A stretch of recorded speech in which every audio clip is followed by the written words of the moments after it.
معزز سامعین السلام علیکم۔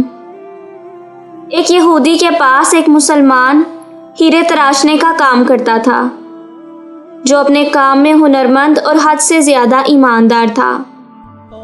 یہودی اس سونار کی کاریگری سے بے تحاشا نفع کمانے کے باوجود اسے مناسب معاوضہ ادا نہ کرتا، جس کی وجہ سے وہ بمشکل اپنے گھر کا خرچہ پورا کرتا تھا۔ یوں ہی کام کرتے کرتے اس نے عمر گزار دی اور اس کی بیٹی جوان ہو گئی۔ وہ اپنی قلیل آمدنی میں سے کچھ بھی جمع نہ کر سکا تھا۔ بیٹی کی شادی کے لیے سونار کاریگر نے یہودی سے کچھ رقم بطور ادھار مانگی تو کروڑ پتی یہودی نے رقم ادھار دینے سے معذوری ظاہر کر دی۔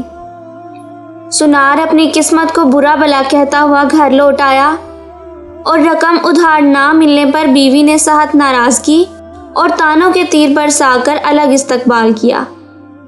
پریشان حال بیچارہ ساری رات سوچتا رہا کہ اب کیا ہوگا۔ دوسرے دن وہ دکان پر کام کے لیے نہ گیا۔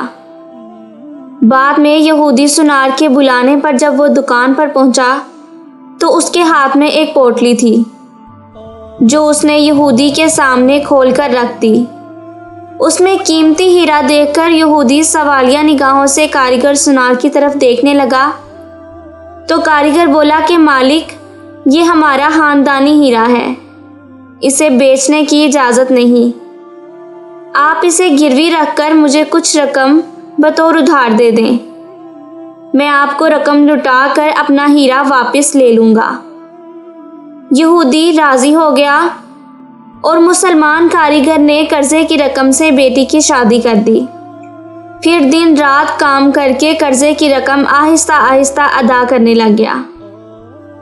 قرضے کی آخری قسط ادا کرنے کے بعد مسلمان کاریگر نے اپنے ہیرے کا مطالبہ کیا تو یہودی نے وہ ہیرا لا کر اس کے سامنے رکھ دیا۔